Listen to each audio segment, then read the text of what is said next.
Good afternoon, everyone. How are you? Great! Wow, fantastic. Thank you so much. And good afternoon and welcome to the HER Impact Forum. For us to future-proof business through impact investment, blending SDGs, EDGs, and innovative models for sustainable growth and organization resilience. Just now, as Renee shared, right, why HER is such a platform that I support very ardently is because we strive to provide the resources and connect industry leaders and business owners to such initiatives that's funded by HER entrepreneurs. So without further ado, I'm going to introduce James. So James is a very familiar face. He's been very much a part of all our HR events, very supportive. He's from AIII. And James, please come on and introduce your speakers for today. Thank you. Actually, we're going to change a little bit in the introduction. Instead of introducing all the panel speakers, I want to first introduce Stephanie as the first speaker first, because she sent us a deck of PPT, which I thought is actually has great content. So I want to give her 3 to 5 minutes just to go through it. Then we go into the heated discussion. Now, before she starts, I want to say something.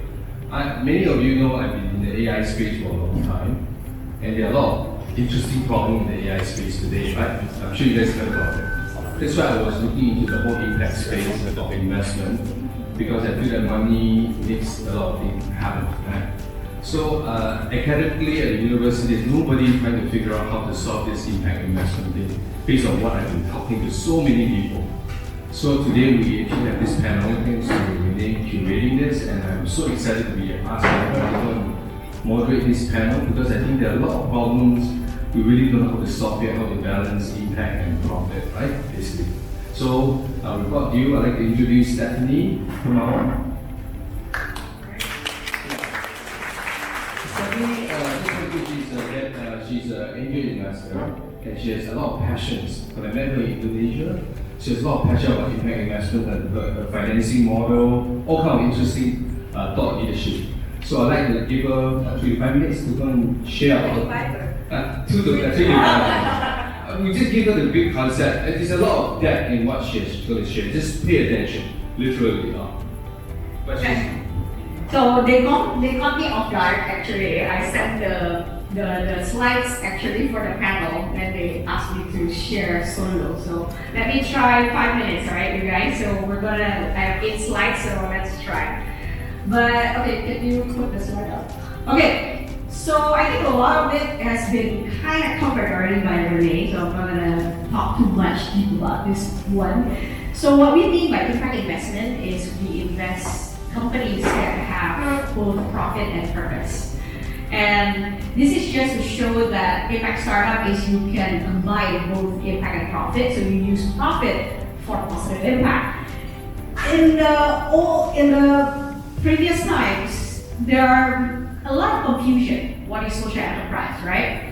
And people think that the social enterprise doesn't make money because it's divided between either you for profit or for purpose. I promise you it was heavy content, right? How many got everything right now?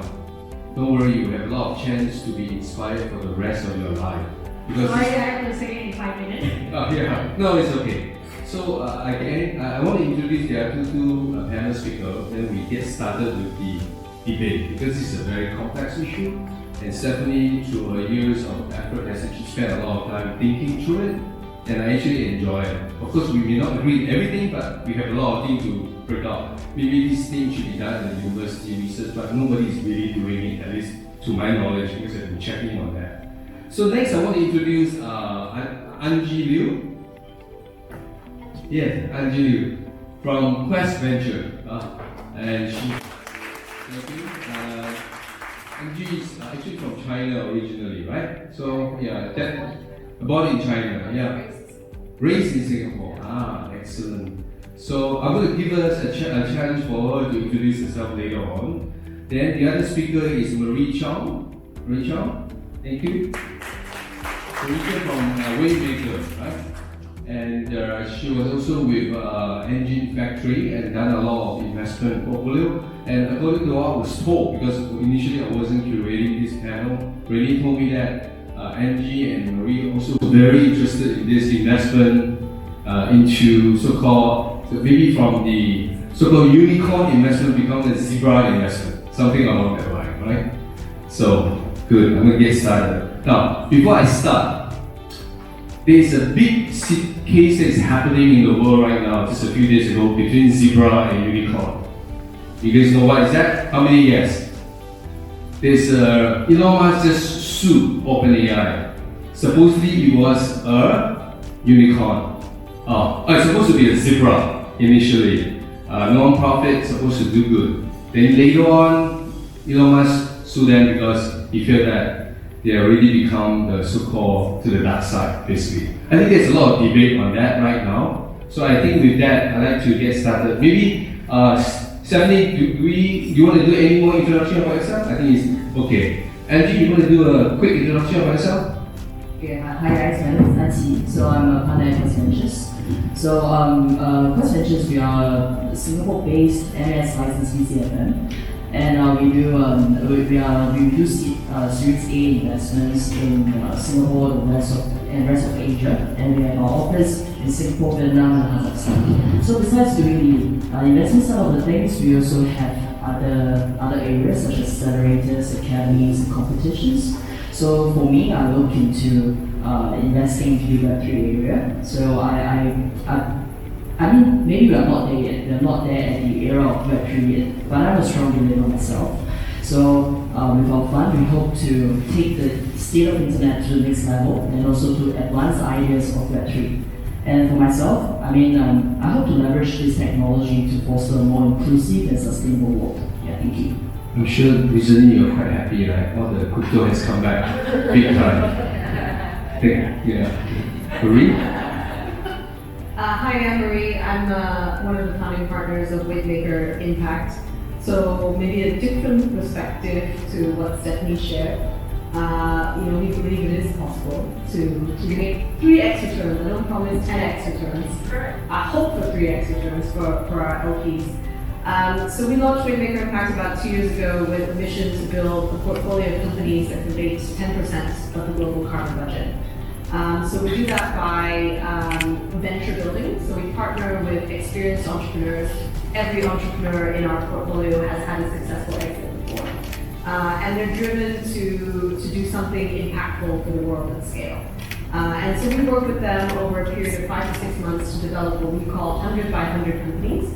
So companies with the ability to evade 100 million tons of carbon dioxide equivalent and be $100 million businesses on an annual basis at scale.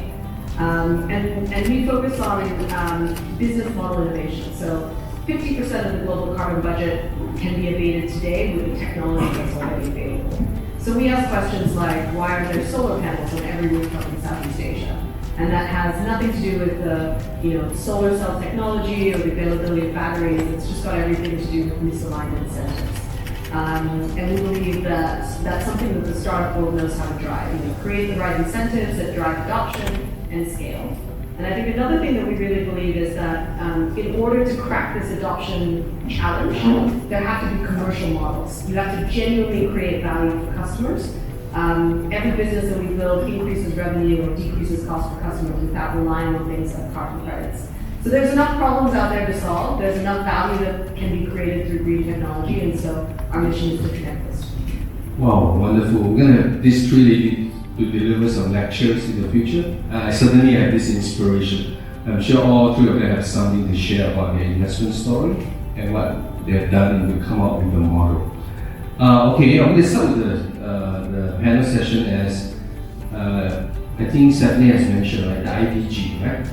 Everything starts with the heart, right? Something inside. So I'd like each of you to share your thoughts on your theory of change.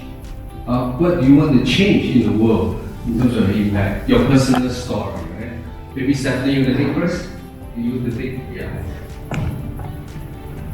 So for me, my personal story why I'm doing what I'm doing right now is because before I was Fortune 40 under 40, only for-profit entrepreneur. So I had a furniture company before in Indonesia.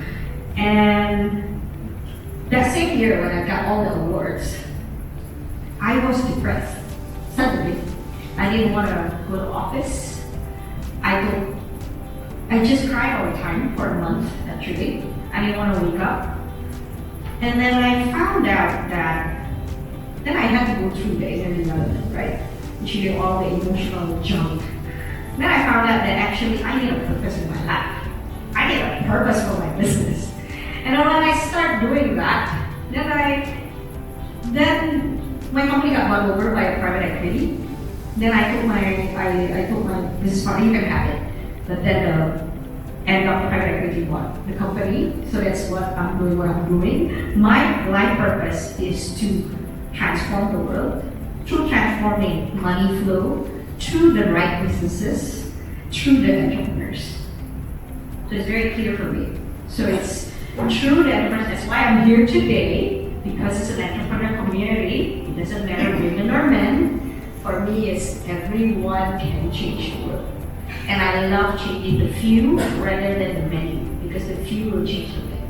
And it's all in the hands of the founders and the business leaders. Wow, okay. Exactly. I think this, I actually suspect all of you is going to go through that transition in your life. I have gone through that, maybe a little bit later. I wish I had started earlier. Angie, your theory of change with Web3 investment. Wow. For me, I would like to share a little bit from secondary school. So when I was in secondary school, we do community work. So one of the community work is actually we go to Cambodia and we go to a small village and teach them computer skills. So at the point of time, you see like many people are into it. So we want to do community work, we want to help everyone, we want to change, right? But there's a time I talk about it is that I realized that they only want the computer every once a year when we are there to help them do that. So so that's why I don't want to do impact just because I want to say I'm doing impact. I want to do impact for impact itself. So and that's what I look for in all my Web3 startups as well. For those that are really be able to build a sustained and also a more inclusive environment for everyone. So that's for Web3. And also one thing about it is that a lot of Web3 startups right now, maybe we're not at the era of we're not in the era of Web3 yet. So a lot of startups right now they say that I am a Web3 company. Okay, I am a blockchain company, but actually they're not. Yeah. So they just incorporate a little bit of technology in there. They just do it for the sake of doing it. It's just the same when I was younger. I do community work for the sake of community work. So for me, change is actually for a more sustained future where we are be able to be everyone we're in it together. Yeah. Before I keep moving, I want to ask you a question about Web3 because Web3 has always this idealism of decentralization, right? No concentration of power. Is that something you aspire to get the Web3 into the whole world so that we are not controlled by the few? Is that something that in your personal perspective? I think if we talk about a world without any central authority, I mean that would not be very realistic to say that. But I think for myself, I would see that Web3 the key to it is decentralization, transparency, user empowerment. So I'm more looking forward to a world whereby everyone is able to participate without barrier. Yeah. Well, this is a very important point. Marie, your theory of change. In fact, why is it called Wavemaker? We are a part of the Wavemaker platform. So Wavemaker has been in Southeast Asia for 10 years. Oh. So some of the You didn't come up with the name yourself? No. Oh, because I thought you invented the name. I want to wave. That's why I thought you started. I can't think for it. Good. Tell us about, share with us your personal theory of change. Yeah, so I guess the big driver for me to step into climate was having a son. So my son is 6 now. And I always had a little bit of climate activism in me. I remember when I was around 10, I launched this campaign to get my school to switch from styrofoam to paper packaging in the canteen. But over time, it just got beaten down, just other things overtook from school to career and so on. But some of my colleagues kind of joke I'm a terrible Singaporean because rather than worrying about the PSLE and like what my son's gonna do academically, I kind of thought like, oh shit, what kind of economic opportunity is there going to be if we're facing a world full of disruption due to climate change? The pathway to net zero is 2050, and so that's really the rest of my career. And I thought, okay, if there's one problem that I could see myself kind of dedicating all of the rest of my career to, it's really climate. And then I thought, okay, well, what difference can I make in climate? And I'm not a scientist, I'm not a researcher, I'm not a government policy person, so very unlikely that I was going to draft a policy that was going to change the landscape of government strategy in Southeast Asia. Very unlikely I was going to invent the next direct air carbon capture technology. So I thought, okay, what's the only thing that I know anything about? And so at that time I knew something about early stage startups. And there was just this idea in my head, which was, what if I could help build startups that decarbonize the world? And I had no idea what that meant. But that was probably about five years or so ago now. And just through that line of inquiry, right, I managed to find myself starting way bigger impact. So I describe myself as a very reluctant VC.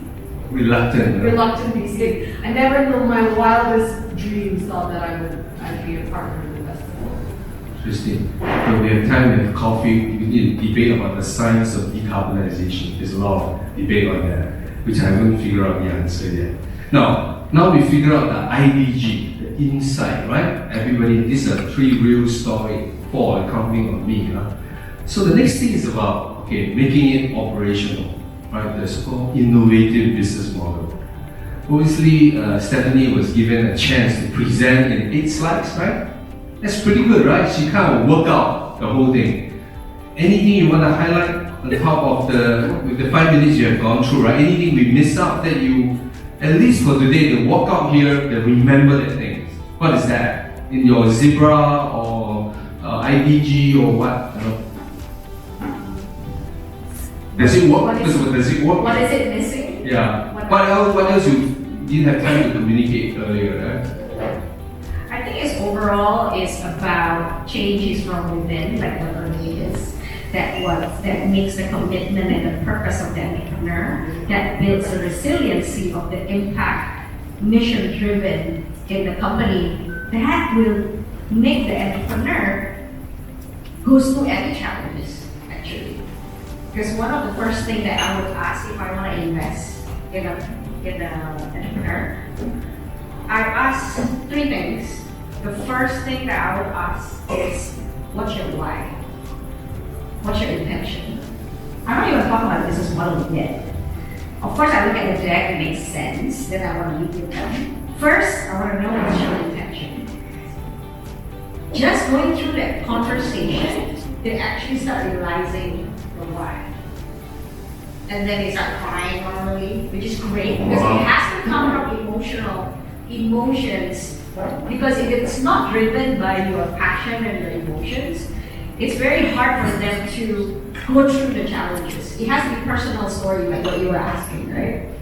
So I do go through that. And then the second I would ask is, are they self-aware of their mental blockage and their self-limiting belief system? Because the business model is just a business model in the early stage. It can change anytime. You can pivot out, right? When we invest in the early stage, we invest in the founder. We don't invest in the business per se, because the business keeps changing. So I have to make sure the founders have a very strong foundation. That's why I said, founders, find yourself first. Have a good foundation. I think that's. Oh, I like the statement. Yeah? Find yourself first, right? Yes. I think that is a very good statement. Yeah, I think that's good. I just want to clarify. You think you have figured out the right innovative business model? So far, financing is part of it, right? The business model, then the financing. There's also a business model for the investor, right? Yes. So right now we are trying to crack this issue, right? So we are looking at the zebra funding for catalytic funding. Okay. So we will blend using blended capital, blended finance. So it's not just straight commercial fund. So we do blended finance and doing innovative financing in a way that we do, for example, we can do loan with the kicker. Okay. Or redeemable equity. Redeemable equity to make sure that the founders keep their impact, right? Because we return back your equity, you can buy back, for example, for 2x, 2.5x, or 3x. And it's also very good for us, the investor, to have a structured exit. Okay, good. I think these are two key points. Find yourself first, and also this blended financing model to actually overcome some of the challenges. Thank you. Angie, your in the Web3 model is very interesting. Get everybody to invest, right? Okay, actually the thing with what I'm available of Web3 is that I feel that the technology itself actually allows for more inclusive and sustainable world. So we can talk once about tokenization. Tokenization of RWA is not new. I mean, it has been around for quite a period of time, for years. But recently I've received quite a number of hype. It's because there's a lot of new RWA exchange, there's tokenization startups, unicorns, tokening, and other companies as well. But for myself, I feel that tokenization of RWA actually makes the world more inclusive because it actually lowers the barrier to invest. So previously, if I want to be a hotel owner, there's a lot of things that I need to do. I need to have a large capital, I need to go to the government, I need to do a lot of different things. But right now, I'm able to be a hotel owner through tokenization. Yeah, so that itself actually lowers the barrier to the rate of participation from the crowd. And with this, we're able to allow everyone to participate, to learn, and also to at least be involved in it. And there are other startups in the blockchain that does DeFi. We're talking about DeFi. I mean, DeFi is also lowering the barrier, and maybe we won't say about removing, but of course we are hopeful towards that. Of course, we are lowering the barrier to investments. We are lowering the barrier to participate. So that is I feel it's the charm of Web3. Yeah, and also. With Web3 itself, we talk about more control of more control of your own data. So that is empowerment. So you empower the users, you empower the crowd to take control of their own data instead of this data being controlled by just a few individuals or a few big companies in the world. Yeah. I'm actually in agreement with you about this Web3 as a form of a business model, fundraising model, funding model. There's a lot of room to use it, but we haven't figured out all the regulatory details yet. But luckily, when they need the crypto just came back up, so that's good. This is quite resilient. Let's see what happens. Yeah, I think again later we can discuss about 3 of us, right, 4 of us, right, about this thing blended with what Rui is doing and what is happening. Well, you have experimented with many business models, right?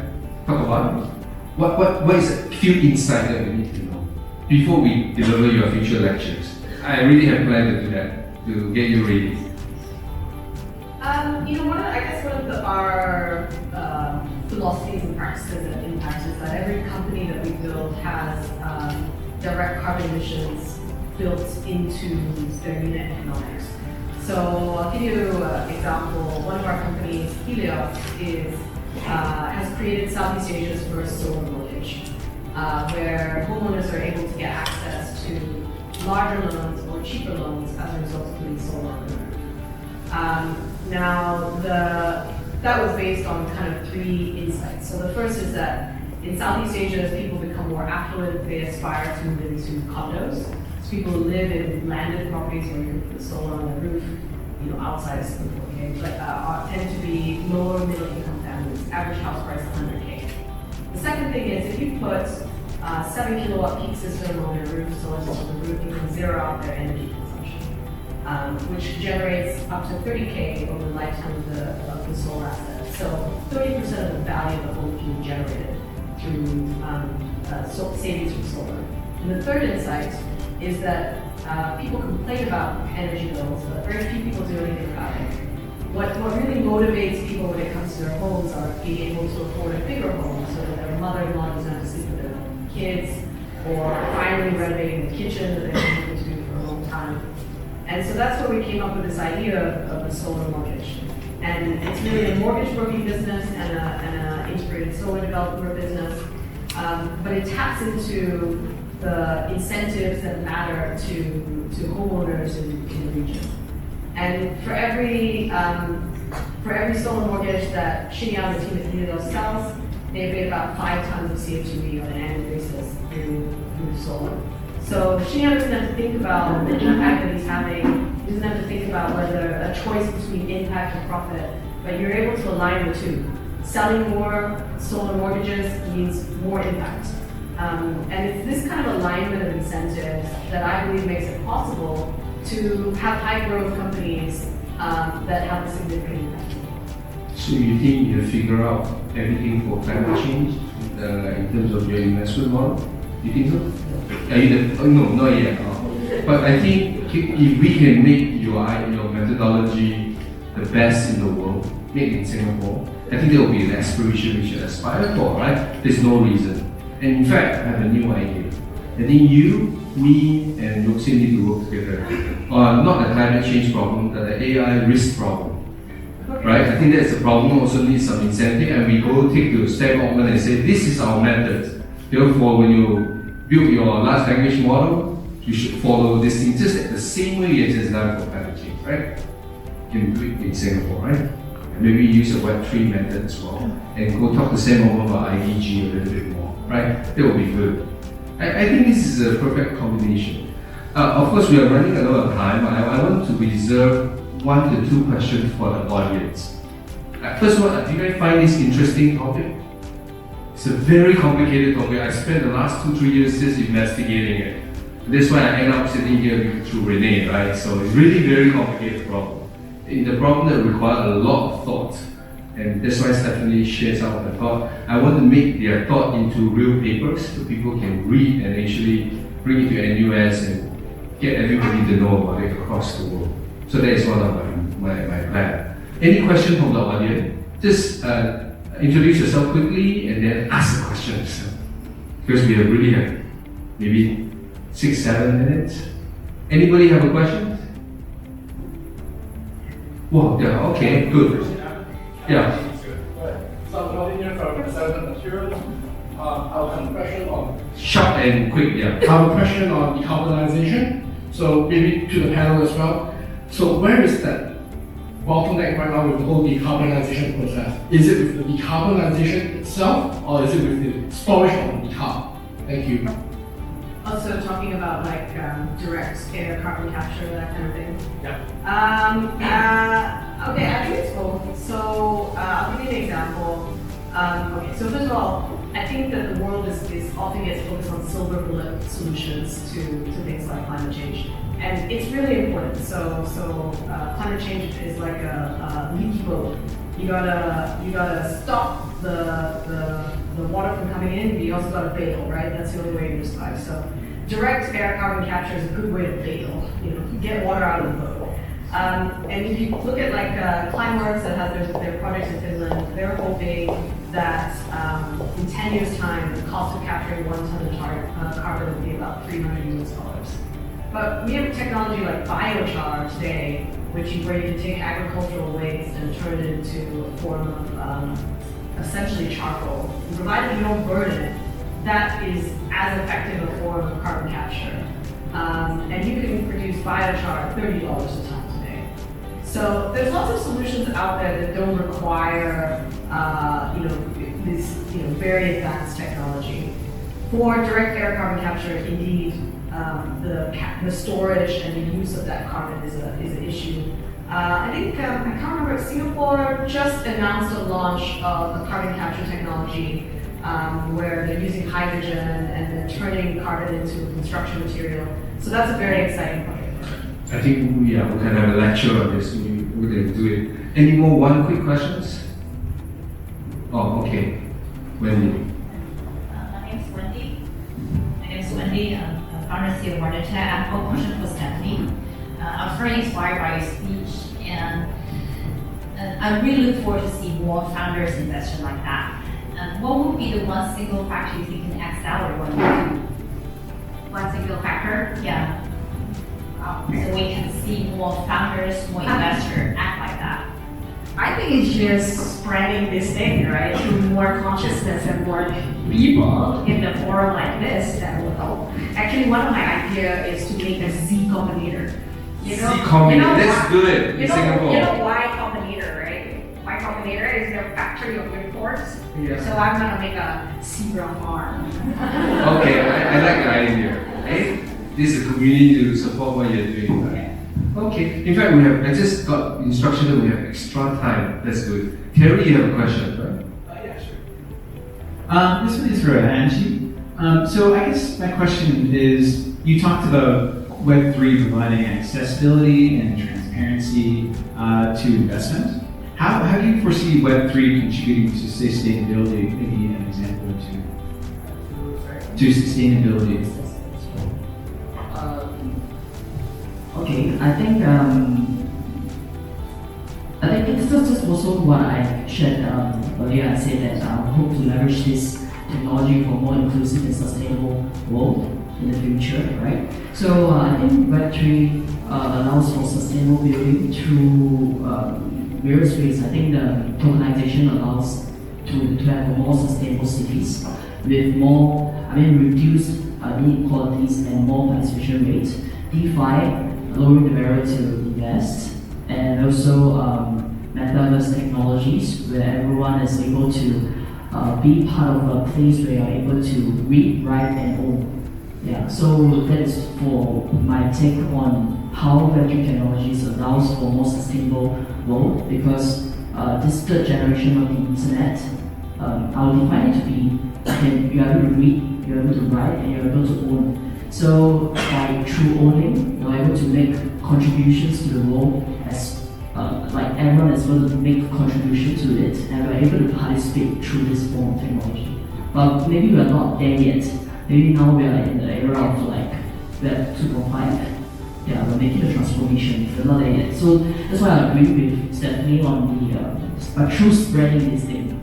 Yeah, so that goes the same for Web3 as well. I believe in talking about it, we are building a common consensus on it, so more people get to understand the public opinion, that to get to be opened up and be able to have more open conversations on this technology itself.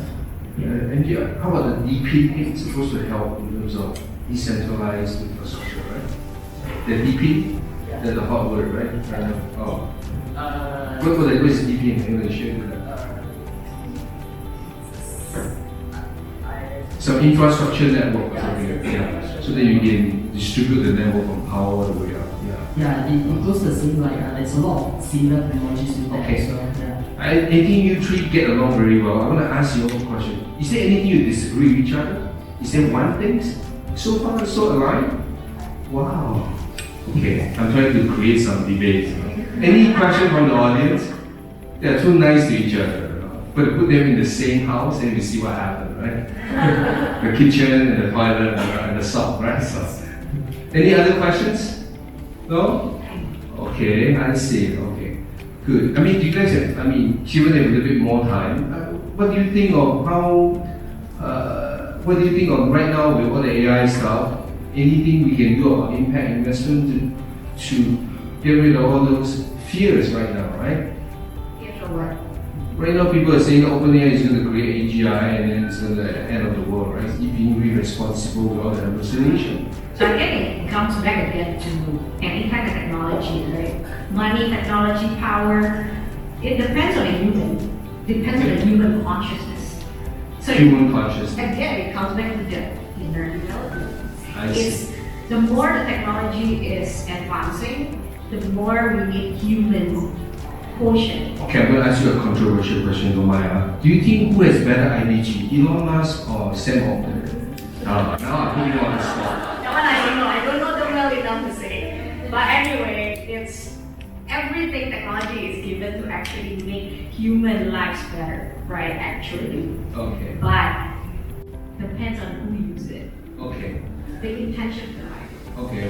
I think I need to wrap it up. I want to give each one of you to make a statement about something that you want our audience to walk out of here to remember, so that they join the community of us in terms of impact investment. Maybe start with Marie. I guess I think first of all, early stage investors are like pathological optimists. Ecological optimist. Pathological optimists. But I very genuinely believe that it's possible to do good and do well at scale. I don't think it always, that I think we have an impact, this idea that it's either, NGO spectrum, it's either an NGO or, it's an extractive type of company that makes money but it's bad people. I think it's very possible if we're intentional about how we create our business to tie impact to the economics. Good. Angie?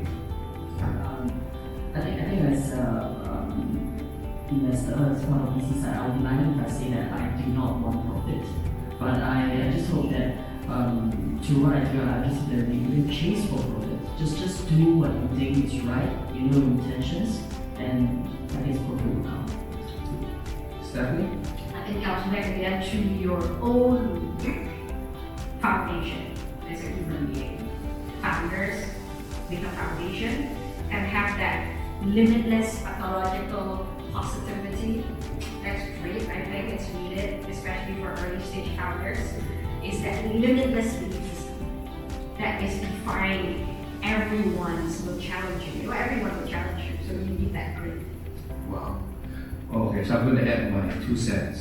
The fact that all of you are sitting here at this moment is because Renee herself has gone through that moment, right? Many years ago. That's why she keep organizing every year on this. That you end up sitting here and listening to all of us talking about it, right?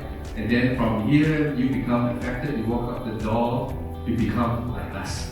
Then you go and tell another 100 people, and that's how the society will change, right? And definitely a lot of problems will be solved. Climate change, social problem, AI problem, we all here have different understanding of the challenges, but it is up to our responsibility ourselves to do something. I also guarantee one thing, I'm not young anymore, you will reach the moment you're going to ask, no matter how much money you have, you're going to ask, can I do anything? What is my purpose in the next 50 years? Minimum you will get it at 50-year-old. Trust me on that. Thank you very much. Thank you to our, give an applause to our speakers. Thank you.